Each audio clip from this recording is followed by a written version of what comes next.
Bonjour à tous et bienvenue pour ce nouveau test. Aujourd'hui, on va parler du Motorola One Vision, donc le dernier né de chez Motorola, qui en plus est sous le programme Android One. Et donc, ce qui fait que ce Motorola a quelques particularités assez sympathiques pour un milieu de gamme. Mais bon, pour ceux qui ont déjà vu la prise en main, vous savez que certaines choses sont clairement déjà malheureusement un peu ratées.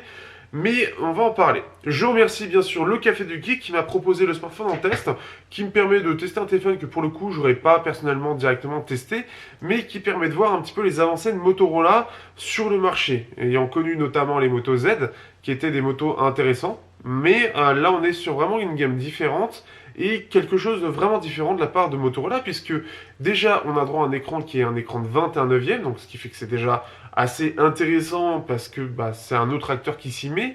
Le tout poinçonné, ça c'est aussi intéressant parce que ça va avoir un impact sur ce 21 neuvième. Vous allez aussi avoir donc Android One, comme je l'ai dit juste avant. Vous avez du IMX 586, donc le capteur de 48 mégapixels que l'on voit un peu partout sur les hauts de gamme. Donc là, vraiment le haut de gamme, hein, pas celui de Samsung. Vous avez aussi donc pour terminer, je vais y arriver, vous avez aussi le processeur de chez Samsung, l'Exynos 9609, un processeur milieu de gamme.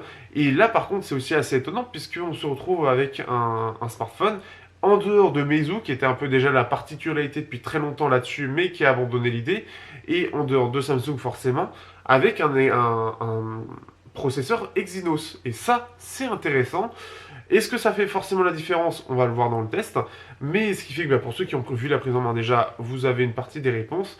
Mais en tout cas, on va pouvoir développer tout ça dans ce test qui devrait être assez rapide pour le coup parce que j'ai pas forcément grand chose à dire, mais qui est intéressant sur divers points. Allez, on y va.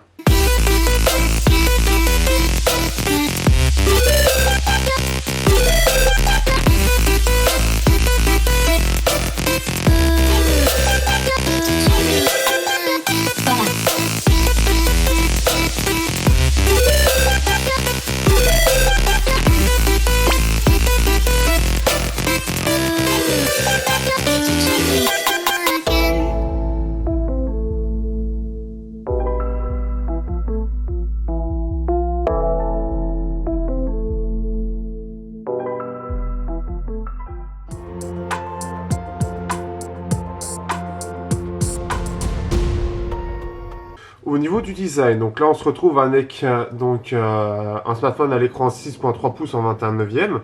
Donc on va faire déjà la présentation un petit peu. On a le côté poinçonné ici avec donc ce côté un peu full screen. Vous avez les boutons power qui est d'ailleurs strié, ce bouton power, pour le coup pour le différencier du bouton volume qui lui est plat. Ensuite en haut, vous avez le micro ambiant, le jack qui est présent.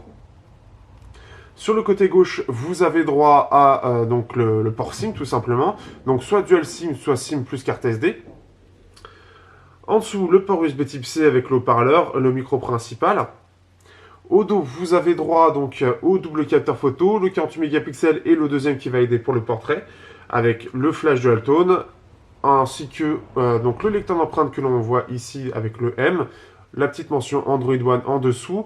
Le tout, donc là, c'est une coque en plastique que vous avez ici. La tranche aussi semble en plastique au passage. Et donc, voilà un petit peu. Alors, les premières choses que l'on peut dire, ça va être sur la face avant. Alors, forcément, encore une fois, là, je vais parler de défauts qu'on peut retrouver un petit peu normal sur un smartphone de ce type-là. Donc, la première chose que je remarque, c'est notamment l'écran poinçonné. Comparativement donc, à ce qu'on retrouve sur le Honor View 20, ici, le côté poinçonné est assez gros et ça se remarque. Et ce qui fait que forcément, vu que c'est assez gros, ça nous fait aussi une grosse barre de notification. Donc ça, c'est une première chose. Après, c'est logique à 300 €, là où Samsung et Honor ont fait des efforts pour le réduire au maximum. Ici, ça reste quand même assez épais. L'autre chose qui est un petit peu dommage, et ça, alors, je pense que c'est quand même lié au prix. Alors déjà, on a des bords qui sont un peu épais, et je pense que déjà, ça se voit. Mais en plus de ça, en fait, le bord supérieur est un peu plus épais aussi.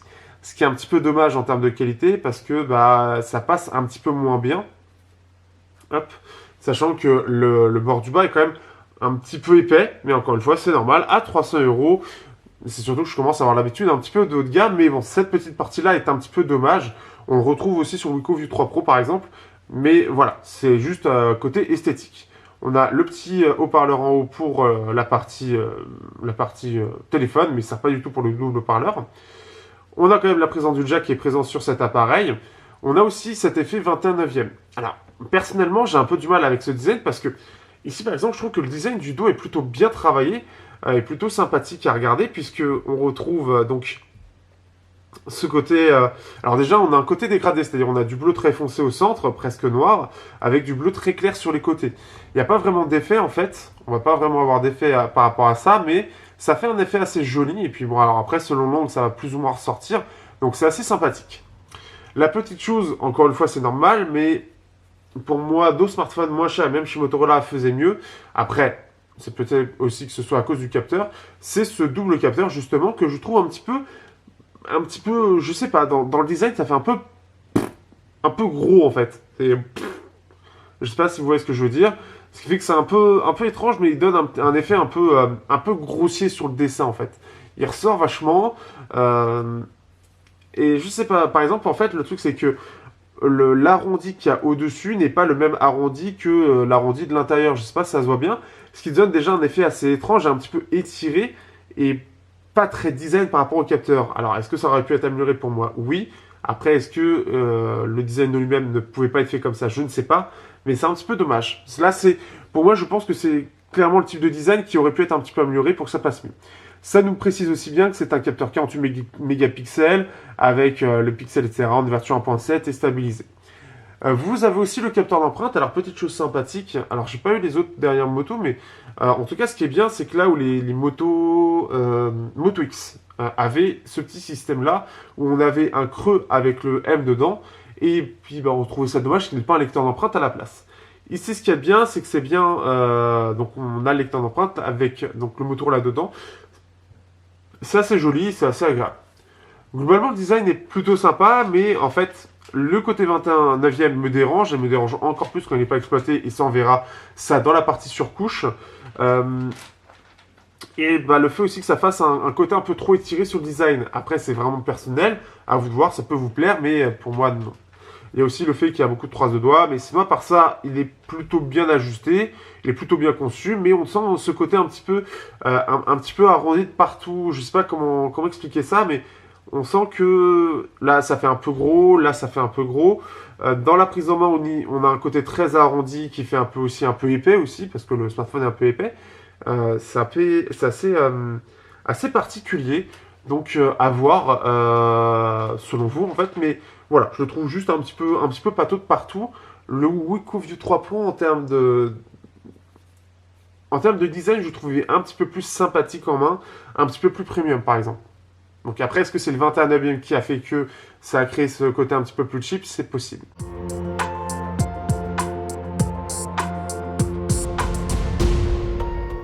Pour la partie surcouche, on va pouvoir être très rapide puisque on est sur du Android One. Alors du Android One qui n'est pas forcément des plus réactifs. Hop, ici, on va aller tout en bas dans la partie système. Alors, on va aller mise à jour vers Android 9. Ici, actuellement, c'est sur la page de correctif du 1er juillet. Donc c'est un petit peu dommage parce que l'avantage d'Android One, normalement, c'est le suivi. Et il faut savoir que c'est fait par le constructeur. Et là, il y a un petit peu de retard. Il y en a qui peuvent être plus ou moins en retard. Ici, on a pour l'instant un mois, mais ça continue. On risque d'avoir 2 mois de retard. Ce qui est un peu dommage parce que l'avantage d'Android One, non pas au-delà d'avoir le côté Android pur, c'est aussi d'avoir les mises à jour rapidement. Ça manque un poil de réactivité. Après, est-ce que c'est le fait que ce soit un smartphone Motorola à 300, enfin Motorola, un smartphone à 300 euros, c'est possible. Alors c'est peut-être possible aussi que les mises à jour soient un petit peu plus irrégulières et soient peut-être tous les 3 mois. Je vous avoue que c'est la petite question qu'il faudra voir au fur et à mesure du suivi, sachant qu'en plus il va y avoir le Motorola One Action. On va voir comment ça va s'avancer. Après, dans les petites choses supplémentaires, on va aller directement là-dessus, ce sera le plus simple. On a alors les gestes moto que je les retrouve. On va aller plus simplement ici. Alors moto, voilà. Donc ce qui fait qu'on va avoir un système, donc ce qu'ils appellent l'écran attentif. Donc c'est le Always On Display. Donc hop ici. Empêcher l'écran de s'assombrir. Voilà, vous avez par exemple ceci. Donc ce qui fait que quand vous le regardez, il ne s'éteint pas. Vous en avez d'autres. Donc l'écran aperçu. On va normalement, si on l'éteint, ce qui va nous montrer. Ah oui, non, c'est. Hop. Si je le réveille, voilà, il va me mettre l'heure, etc. Il va me mettre si j'ai des notifications. C'est quelque chose qui a toujours existé chez Motorola et qui est toujours présent actuellement. Vous avez l'écran attentif, donc ça on vient de le voir. Et vous avez les gestes, des gestes moto qu'on a toujours connus. Donc si on fait ça, hop, ouvrir l'appareil photo. Ah, voilà, hop, toujours. Donc je la refais parce que vu que c'est un petit peu, hop, voilà. Vous avez l'Imp Express, donc qui va permettre d'afficher le d'afficher hop, hop, le flash. Navigation à un doigt, donc naviguer dans votre téléphone à l'aide d'un seul bouton. Donc là, en fait, on a ce système tout simplement de boutons. Ça ressemble un petit peu à Meizu, en fait, un mélange entre Meizu et un bouton qui va permettre de tout faire. Donc, en fait, c'est si je fais ça, hop, ça fait. Là, on va changer d'application. Si je fais, hop, on va aller sur l'application précédente. Alors après, hop. Normalement, que je dise pas.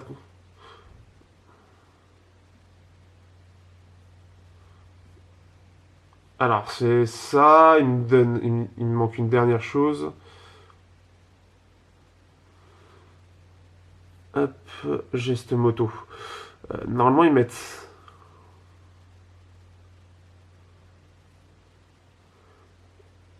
Bon, on va aller vers la droite pour accéder à l'application précédente. Ok. Je peux pas avoir parce que j'avais quelque chose qui était assez complet. Là, le truc, c'est que je vais directement là. Là, on a le multitâche. Donc là, ce qui est normal. Par contre, ici, je vais à l'application précédente.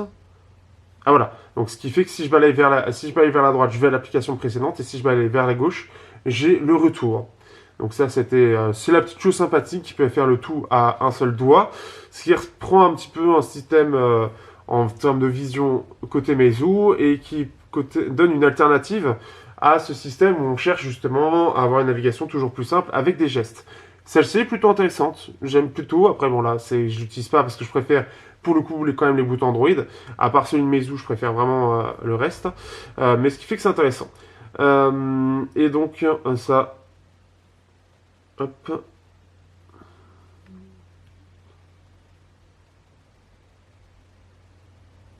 Pour effectuer de manière prolongée n'importe où sur l'écran, voilà. Et hop, voilà. Ça va être les petites choses sympathiques. Sinon, en soi, le smartphone tourne plutôt bien. J'ai pas vraiment grand chose à dire. J'ai eu quelques petits bugs. J'ai eu une mise à jour qui a permis justement d'utiliser correctement. Mais sinon, bon, ça tourne correctement. Il est assez réactif. Beaucoup plus que le WeCoView 3. Donc ça, c'est aussi une bonne chose. Donc ce qui fait que vous ne devriez pas avoir de soucis pour ça, justement. L'autre dernière chose aussi, c'est le 21/9 au niveau justement de la navigation. Bah, je trouve que ça ajoute pas réellement grand chose parce que ce qu'on gagne en hauteur, bah en fait le truc c'est que là pour le coup avec les 21/9 il devient un peu moins large. Alors ce qui fait que c'est un peu mieux en termes de prise en main, mais on perd en fait en information. C'est-à-dire que les informations sont un petit peu plus compactes et un peu plus hautes. Donc ce qui fait que c'est juste une information qui est mise différemment, mais on n'y gagne pas du tout. Donc voilà un petit peu de faire ça, donc c'est pas plus intéressant. Voilà, en tout cas ça tourne correctement ici. J'avais eu quelques petits bugs, mais là en tout cas je n'en ai pas eu dernièrement. Voilà un petit peu pour cette partie-là. Alors je montre une œuvre Netflix, donc maintenant je suis dans la partie surcouche parce que j'ai oublié de parler de cette partie-là. On va enlever le son. Et ce qui fait que si vous regardez justement la différence, c'est que là la Netflix croit que ici c'est en fait une encoche, donc ce qui fait qu'il a centré sans prendre en compte en fait l'encoche. Donc ce qui fait que en gros, je ne sais pas ce qu'il y avait d'autre. J'avais réussi à lancer un truc où on avait, alors peut-être ça, justement. Voilà. Et là par exemple ici, on pourrait profiter des 21/9, sauf que ce n'est pas du tout le cas. Donc c'est un peu dommage. C'est un petit peu décevant parce que l'intérêt du 21/9 c'est de profiter des 21/9. Et là, on n'en profite pas. On en profite comme si c'était un 19/9. Un peu dommage de ce point de vue-là, mais je tenais à le souligner pour ceux qui sont un petit peu cinéphiles et qui seraient intéressés par ce côté-là, soient bien au courant du petit problème qu'il y a là-dessus. Forcément aussi, l'autre problème que ça crée d'avoir ceci, c'est aussi sur YouTube, parce que sur YouTube, forcément, on est sur du 7/9 en général. Je ne sais pas qui est ce type, mais on va le mettre, on s'en fout. Et donc, ce qui fait que soit on va avoir des grosses bordures à gauche et à droite, beaucoup plus grosses que ce qu'on a normalement, et en fait, on va perdre beaucoup d'informations, comme vous pouvez voir, en haut et en bas. Donc, vous voyez, ici, le logo est normalement assez un peu centré, mais on va le perdre. Donc, tout ce qui va être sous-titres, etc., bah, on les aura pas s'il y en a, ou des petites choses qu'on verra pas forcément. Donc, un petit peu dommage de ce point de vue-là.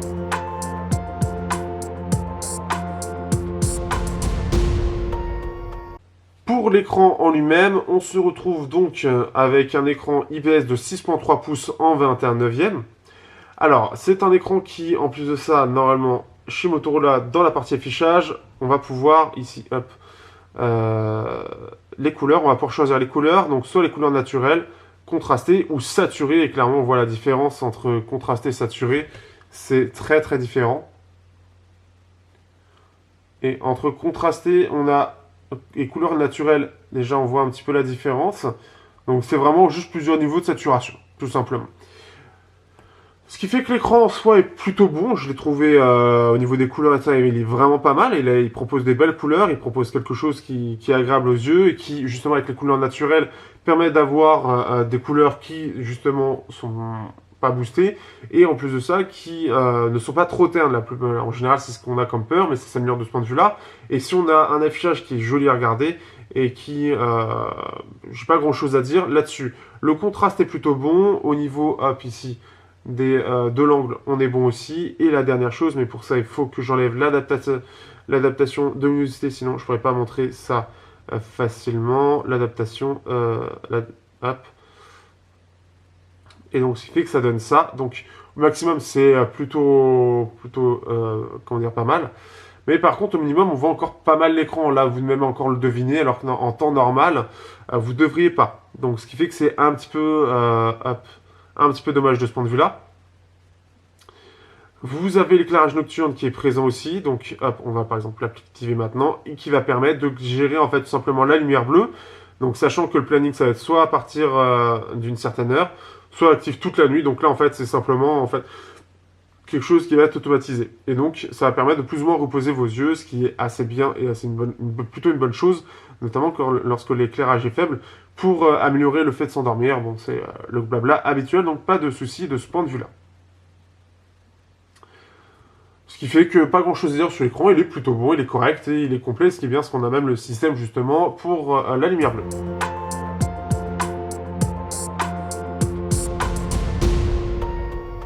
Au niveau de la partie sonore, donc là on va mettre un peu de musique pour le côté haut-parleur. Alors, on va mettre autre chose qui passe un peu plus. On va faire déjà... Alors même mieux, on va mettre de l'électro qui en général passe mieux. Et alors là, je vais me mettre à fond.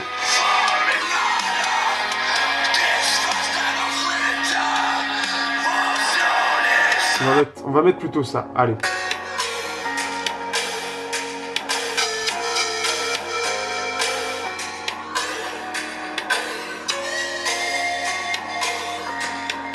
Alors, ce qu'on va pouvoir dire un petit peu de ce haut-parleur, c'est que déjà au niveau des basses, c'est très absent, parce que normalement on est censé avoir beaucoup de basses sur cette musique. Ici, encore une fois, on est à 300 €, donc forcément déjà, la partie basse sous basse est très en retrait, ce qui fait qu'on n'a aucune puissance, on n'a aucun punch dans cette partie-là. On a quand même quelque chose qui est plutôt clair au niveau du son. Alors même, on va mettre quelque chose... Alors là... On va mettre plutôt au début. Là, on voit qu'il galère beaucoup pour sortir les basses et ça vibre, ça fait un peu de sibilance dans les basses. Après, c'est plutôt clair. On a une bonne clarté dans le haut-parleur, donc ça passe plutôt bien. C'est l'histoire d'un homme qui tombe d'un immeuble de 50 étages. Le mec, au fur et à mesure de sa chute, il se répète sans cesse pour se rassurer. Jusqu'ici. Voilà, donc ce qui fait qu'on a quelque chose qui est plutôt pas mal. La voix, par contre, elle a tendance à vibrer. On sent que avec les basses qu'il essaie de ressortir, le haut-parleur en lui-même vibre un petit peu. Il a du mal à gérer. Après, ça passe plutôt bien. Donc déjà, pour des vidéos, c'est plutôt pas mal. Ça manque par contre de puissance. On sent qu'on est à une bonne puissance. Et là où j'écouterais. Mais si on a besoin de plus de puissance parce que là, je suis dans un environnement calme. S'il y a un petit peu de bruit, ça peut poser problème, parce en termes de volume, on est vraiment limité, je trouve. Pour la partie jack. Ah oui, un jack. Ouais, non, là, j'en ai mis partout. C'est dégueulasse. Bref, ce qui fait qu'on a un jack avec, en plus de ça, la petite possibilité sympathique offerte par la maison du Dolby Audio. Donc, ce qui fait que vous avez un côté un peu intelligent, musique, film, etc. Il faut savoir aussi... Hop, je vais remettre mes écouteurs avec lesquels j'ai écouté. Donc, hop, ici, vous avez même la possibilité de personnaliser vous-même votre expérience. Donc là, j'ai fait un peu n'importe quoi, j'ai joué un petit peu avec tout ça. Et ce qui fait que vous pouvez désactiver, soit le désactiver l'égaliseur, soit le mettre en net, soit en riche ou en ouvert. Donc ce qui fait que comme ça, en fait, le truc, c'est que il faut connaître un petit peu au niveau des trucs. Soit si c'est net, en fait, ça va faire vraiment comme ce que vous montrez là. Si c'est riche, en fait, ça va s'adapter pour que ça arrive à être un peu... comment dire, que ce soit agréable à écouter sans qu'il y ait un déséquilibre total entre les différentes fréquences, parce que là, par exemple, c'est totalement déséquilibré, ce qui fait qu'en riche, ça va adoucir un petit peu tout ça pour que ce soit cohérent. Et ouvert, je ne sais pas du tout.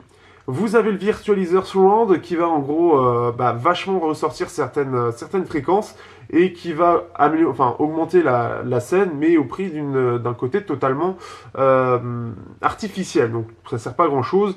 Et vous avez une niveleur de volume qui va permettre de lisser aussi le volume entre les médias pour qu'il n'y ait aucun problème de ce point de vue-là. Ce qui fait que c'est assez complet là-dessus. Sur la musique que j'écoutais, donc j'ai écouté sur l'électro, ça passait plutôt bien. Et j'ai écouté aussi sur du métal un petit peu. Là, on sent clairement quand même que la puce audio est limitée, notamment en termes de détails. Dès que ça va être trop chargé, il ne va pas réussir à les gérer. Et aussi, qu'on a un peu plus de base, donc on n'a pas quelque chose qui est neutre en termes de comment dire, de signature sonore, et on a un peu plus de basse que la normale. J'ai pu comparer notamment au Mi 9T, qui, bon, forcément, il est un peu plus cher, etc., mais là, c'est un Margon 730, et c'est un peu plus propre de ce point de vue-là. On a quelque chose qui est beaucoup plus clair entre les instruments, et on a aussi beaucoup plus de détails. Donc, ce qui fait que c'est correct, on pourra plutôt bien écouter de la musique, c'est pas mauvais non plus, mais pour ceux qui sont un poil exigeants, notamment au niveau détail, et surtout sur du métal, ça risque d'être un petit peu limité. Mais pour 300 €, avec en plus de l'Exynos, et je ne sais pas exactement quelle est la puce audio à l'intérieur, ou en tout cas je sais plus, alors on va regarder au cas où, c'est plutôt pas mal. Audio, allez, ça, on a un Cirrus Logic 35L41 avec du Madeira, donc je sais pas ce que c'est. Donc un amplificateur qu'on le retrouve par exemple sur le Meizu 16e, par contre normalement il y a une puce aussi à l'intérieur derrière, qu'utilise normalement Samsung, mais ça doit être une puce qui est assez limitée, et ce qui fait que forcément ça peut pas beaucoup bien gérer derrière.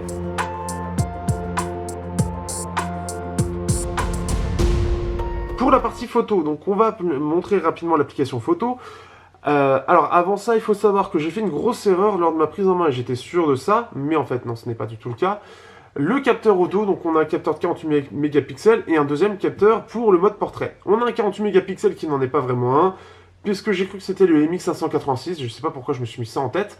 Et en fait c'est celui de Samsung, donc que j'ai connu notamment sur le Black Shark 2. Donc grosse erreur de ma prise en main, ce qui est un peu dommage, d'ailleurs il va falloir que je modifie le titre. Et donc ce qui fait qu'il est stabilisé, mais on va voir un peu ses limites.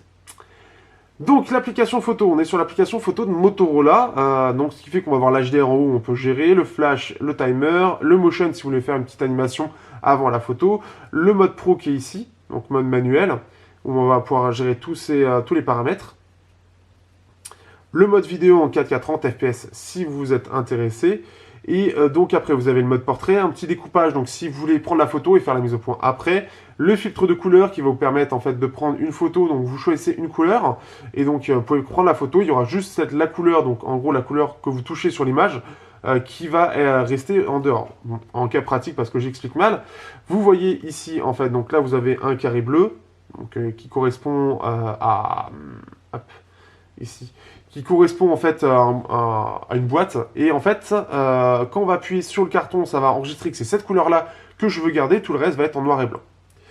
Donc vous pouvez faire en fait pour n'importe quelle image, vous appuyez avant de faire la photo et ça va garder la couleur en question. Vous avez bien sûr le mode nuit, le mode cinémagraphe qui va être en gros une petite animation GIF avec qu'on peut mettre sur une courte vidéo, panorama, filtre en direct, qui va permettre les filtres tout simplement. Vous avez du ralenti en 120 fps Full HD, de l'accéléré, du YouTube en direct, donc vous pouvez faire pour du vlog, etc. Donc ce qui fait que la qualité photo, alors forcément j'étais très déçu pour du MX186, mais forcément vu que c'était pas du tout le cas, c'est un peu con. Ce qui fait qu'on se retrouve vraiment avec le 48 mégapixels Samsung qui est beaucoup plus entrée de gamme et ça se voit en fait. On a une qualité photo qui, alors par moment ici par exemple, plutôt correcte. Donc là c'est sur des écouteurs. Mais clairement en extérieur face à d'autres smartphones, on va dire plus ou moins équivalents. Alors les couleurs sont déjà très ternes, notamment si vous regardez la photo de la gare, vous avez l'album dans la description pour les intéressés.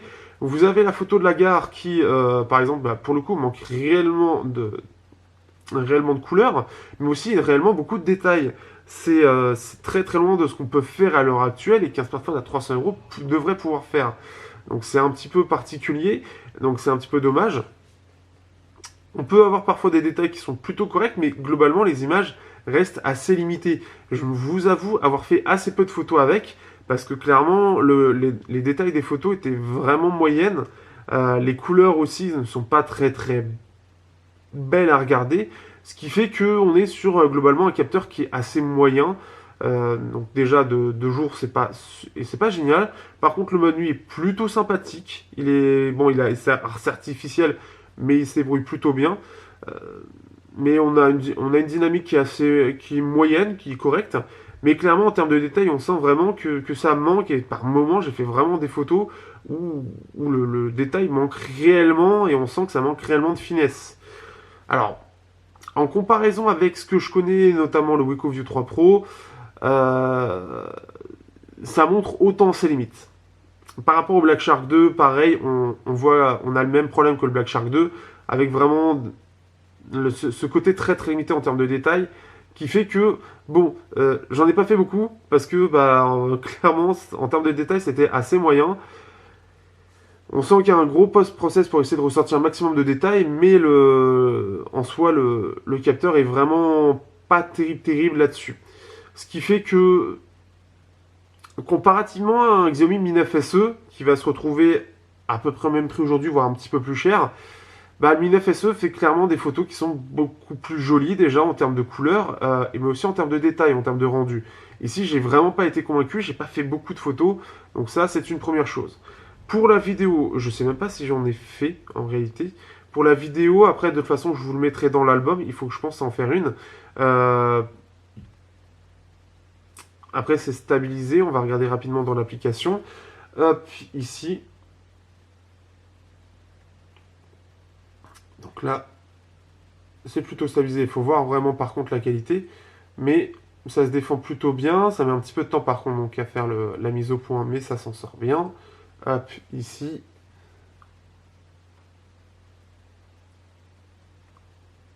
Il va falloir que je pense à y faire parce que c'est vrai que les vidéos, je les fais jamais. Voilà, on va faire ça. Et puis si je pense, j'en fais une dans la journée juste avant de poster et je mettrai dans l'album parce que j'y penserai pas du tout ce soir. Et donc, ce qui fait que on se retrouve donc avec un capteur photo qui est vraiment moyen. Je trouve que les photos sont assez limitées et pas très agréables en fait. Pas très agréables parce que elles sont vraiment limitées en termes de qualité. Je n'ai vraiment pas apprécié faire des photos avec. J'ai vraiment pas eu le fun. Donc après, à vous de voir si c'est correct pour vous, mais pour moi, j'ai pas du tout été convaincu.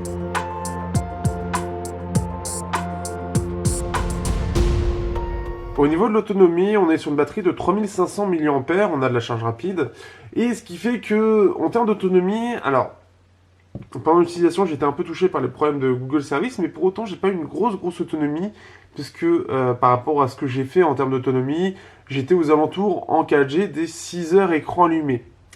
Ce qui fait que c'est pas forcément énorme. J'ai pas forcément d'explication. Après, on est sur du Exynos. Par rapport à du Qualcomm en général, ou même du Mediatek, ça a tendance en général à être un peu moins performant au niveau justement de l'autonomie, parce que ça a tendance à consommer un peu plus. Est-ce que c'est le cas ici? Il semblerait. J'ai pas une autonomie de dingue, elle est pas mauvaise non plus, mais je m'attendais à plus. Donc ce qui fait que c'est pas incroyable, mais ça reste correct en termes d'autonomie.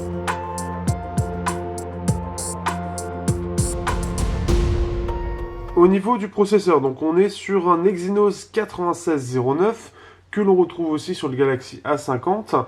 Et donc, on est sur du octo-cœur, 4 cœurs donc haute performance, qui sont des Cortex A73, un petit peu en retard par rapport à d'autres qui sont en 75 maintenant, et 4 cœurs Cortex A53, donc là-dessus. Alors, je reprends un peu mes données, ce qui fait que on est aussi sur du 10 nanomètres en termes de gravure, et donc on est globalement... et sur du Mali G72 sur la partie GPU, mais on y reviendra. Et ce qui fait que on est globalement un petit peu, on dirait, face au Snapdragon 660, 670 en gros. Donc tout à fait correct en termes de performance. D'ailleurs, ça s'est vu hein, pendant les comment hop, la surcouche, ça géré sans problème. Ce qui fait qu'en termes de performance, on se retrouve avec, si je régule correctement ici, un score de 1613 points en simple cœur et 5430 en multicœur, donc ça correspond vraiment à du Snapdragon 660 en termes de performance. On est un peu limité, après ce sera largement suffisant pour l'utiliser, mais ce ne sera pas un foudre de guerre, vous l'aurez compris. Par contre, donc, ce qui fait que pour la partie, on va enchaîner directement comme ça, c'est le Photo Bench. Donc, on fait donc un score de 143 Gbps au maximum, une moyenne de 132, et on baisse quand même un petit peu, on perd 14% de performance au fur et à mesure de l'utilisation. C'est tout à fait correct, mais sur un processeur en termes de performance, on aurait pu faire mieux, sachant qu'on est en 10 nanomètres. Donc c'est pas ce qu'il y a de mieux, mais c'est dans la moyenne, donc tout à fait correct de ce point de vue-là. On se retrouve donc sur GFX Bench avec le test long, et donc j'ai pu faire un petit test. Donc là on perd 10% de batterie en une demi-heure de test. On a un score qui est super stable, puisque là on se retrouve avec du 775 frames en gros, hein, donc c'est ultra stable, et ce qui correspond au score du, encore une fois, du Snapdragon 660, et peut-être 670.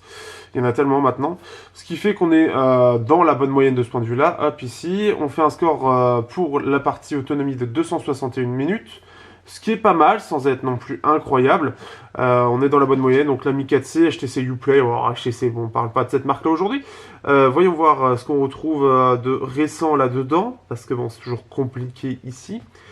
Si on met les Xiaomi, parce que normalement on va voir, est-ce qu'on a peut-être le Redmi 4? On est encore un Redmi 4 dans les benches. Sérieux. C'est déprimant.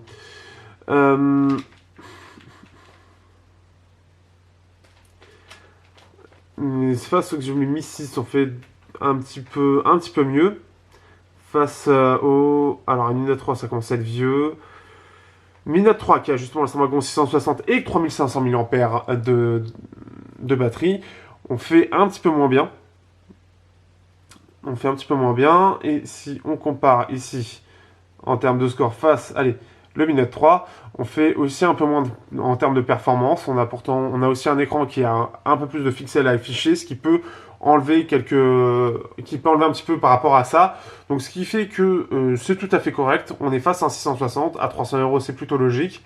Donc j'ai pas grand chose à reprocher par rapport à ça. Il est dans la bonne moyenne en termes de performance.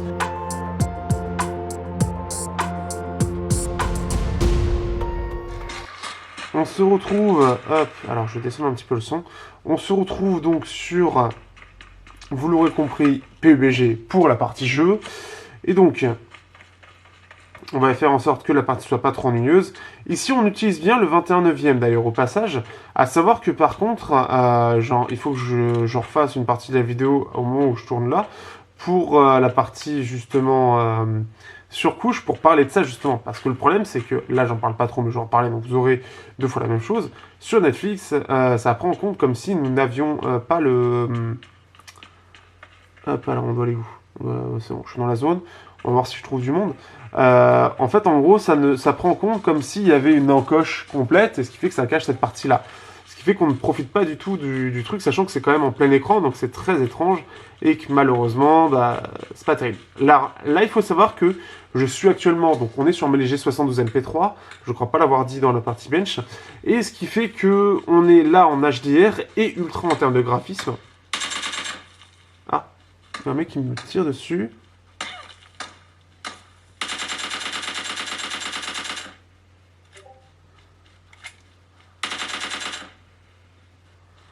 Alors on va aller le chercher. Là j'ai dû le mettre mal parce que là, vu comment il court le lapin, il flippe un peu sa mère.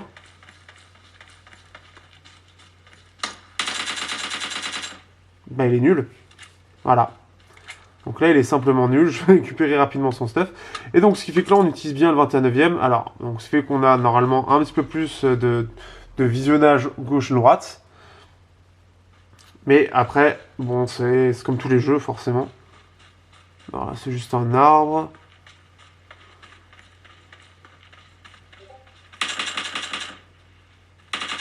Bon, après, je pense que c'est bon. C'est largement suffisant. On va faire un petit peu d'easy.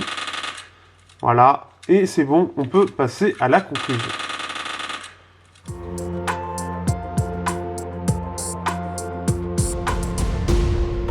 Alors, qu'est-ce que je pense de ce petit moteur-là One Vision?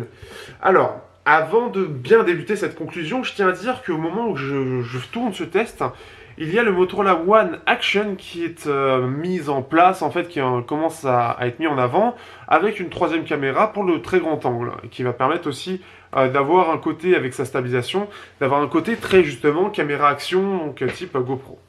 Donc ce qui fait que normalement, apparemment, il est vendu au même prix, donc normalement le One Vision devrait descendre un petit peu en prix, ou alors je crois qu'il est à 300 euros, mais c'est à moins 30 euros pour une ODR, une connerie comme ça. Et ce qui fait que ce smartphone-là, par rapport au Action, il y aura juste ça en différent. Donc après, ça dépend de votre utilisation, si vous voulez un grand angle ou pas, et si vous voulez faire des vidéos un petit peu action, justement, donc un petit peu partout. Bref, sinon après, ça va être le même capteur, enfin ça va être la même chose, il y a juste ça en termes de différence. Sinon, globalement, qu'est-ce que je pense de ce Motorola One Action One Vision, pardon. Je vais arriver. Alors, tout d'abord, le côté 21/9e. Comme je l'ai montré dans la partie surcouche, que j'ai dû ajouter, donc c'est en toute fin de surcouche pour ceux qui ne l'auraient pas vu, eh bien, déjà, le côté 21/9e n'est pas exploité, notamment par Netflix, qui, en fait, ne prend pas en compte le fait que, en gros, il fait comme si, là où il y a le capteur photo, là où il y a la barre de notification, comme si c'était une encoche, en fait. Et donc, ce qui fait qu'il n'affiche pas le film là. Donc, ce qui fait qu'on est sur du 19/9e sur Netflix. Et sur YouTube aussi, le côté 21/9e fait que quand on étire la vidéo, on va perdre beaucoup en haut et en bas. Donc, pour moi, le 21/9e, c'est quelque chose qui, pour l'instant, n'est pas très utile et qui, en plus de ça, est mal exploité sur Motorola. Alors, peut-être qu'il y aura une future mise à jour qui permettra un petit peu d'enlever un petit peu ce capteur photo pour qu'il affiche sur tout l'écran pour Netflix. Mais pour l'instant, ce n'est pas le cas. Donc, ce qui fait que, un peu déçu de ce point de vue-là. Et je m'attendais, en fait, pas forcément à ce qu'il le voit comme une encoche. Ça, c'est une première chose. La deuxième chose, c'est le capteur photo. Alors, je le redis, je m'étais gouré lors de la prise en main où je pensais que c'était un IMX586, mais non, c'est bien un Samsung GM1, un espèce de faux 48 mégapixels, à mon sens, en tout cas, c'en est un, parce que la qualité photo n'est clairement pas extraordinaire, et même assez moyenne. Entre les couleurs froides, ça manque énormément de détails, c'est assez terne. C'est clairement, alors je dirais peut-être pas au niveau des Wiko View 3 Pro, mais pas très très loin, alors qu'il n'a pas un capteur de fou, ce qui fait que c'est un peu décevant de ce point de vue-là. Donc déjà, ça va être ce premier point. L'Exynos 9609, oui c'est bien celui-là, lui en soi il est plutôt pas mal, il se met face à un Snapdragon 660, il est plutôt bien réactif. En jeu, en tout cas sur PBG, il est bien. Le Mali G72 s'en sort très bien. Je m'attendais à ce qu'il lag un peu plus. Et globalement, dans la vie de tous les jours, c'est plutôt bien. Les 4 Go de RAM arrivent plutôt bien à gérer. Donc j'ai pas eu trop de problèmes par rapport à ça. Ce qui va par contre poser problème, c'est plus l'autonomie qui, avec les 3500 mAh, aurait dû me permettre d'avoir une autonomie assez sympathique, mais qui est somme toute assez moyenne, dans la moyenne basse, je dirais, avec les 6 heures écran allumé en 4G. C'est correct, mais c'est pas extraordinaire du tout. Donc, ce qui fait que je m'attendais plus à pouvoir faire du 8 heures. On est sur du 10 nanomètres avec des processeurs éprouvés pour avoir le côté économie d'énergie. On en fait à peu près autant que le Galaxy A50, donc ça manque un petit peu de maîtrise. Par contre, c'est quand même une bonne nouvelle, même si c'est pas parfait, c'est quand même une bonne nouvelle d'avoir un processeur autre que ce qu'on retrouve chez Qualcomm, et surtout avec un Mediatek qui est totalement effacé. Même si on est sur du Exynos, donc qui appartient à Samsung, qui est en soi leader à l'heure actuelle côté smartphone, ce qui est bien, c'est que ça fait varier un peu le marché, parce qu'avoir du Qualcomm tout le temps, alors je vous avoue que côté testeur c'est chiant, et côté concurrence c'est chiant aussi parce qu'il n'y en a plus rien, parce que Qualcomm a un peu évincé Mediatek, et Mediatek n'arrive pas à convaincre les acteurs du milieu. Donc c'est plutôt une bonne chose, à voir comment ça évoluera, mais ça permet déjà d'ouvrir un peu la voie par rapport à ça, et je trouve que c'est plutôt une bonne nouvelle. Pour terminer aussi par rapport à ça, donc le capteur photo j'en ai parlé, Globalement, après, le téléphone en lui-même, il est pas mauvais, il est plutôt bon globalement. Il est pas spécialement bon, mais il s'en sort bien. Mais personnellement, en fait, il m'a rien fait. Donc, je pense que ça s'est un peu peut-être ressenti lors du test. Mais je me suis ennuyé à tester le téléphone parce que le 21e pour moi ne sert à rien. Le capteur photo est décevant. Euh, les finitions sont correctes. Mais enfin, j'ai pas eu d'effet spécial par rapport à ça. Le côté, le côté poinçon est assez énorme, mais bon, c'est logique pour 300 euros. Mais globalement, c'est pas un smartphone que je trouve forcément bien pensé. Le 21e, bah, pour le coup, il est un peu mal intégré. Il n'apporte pas réellement d'expérience supplémentaire, à part un peu une meilleure prise en main parce qu'il est moins large, mais ça reste limité. Euh, j'ai eu quelques petits bugs et ça a l'air d'être lié à Android One qui a un peu de mal, ou je sais pas, ça manque d'optimisation. C'est pas extraordinaire. Par contre, dernière chose pour terminer, c'est aussi les petits ajouts de Motorola, notamment les ajouts des gestes. Les gestes de Motorola sont pas mauvais. Et ce qui est bien, c'est qu'ils montrent encore une nouvelle solution. Ce qui est bien, c'est que les acteurs cherchent un petit peu à trouver des solutions diverses et variées pour montrer diverses façons de faire des gestes sans pour autant perdre totalement le côté un peu bouton. Ce qui fait que je trouve ça cool. Et ils ont un petit peu cherché de ce point de vue-là. Euh, Sinon, que dire d'autre un petit peu pour terminer sur ce test, parce que j'ai du mal à parler de ce téléphone de façon intéressante parce que vraiment il m'a clairement laissé indifférent.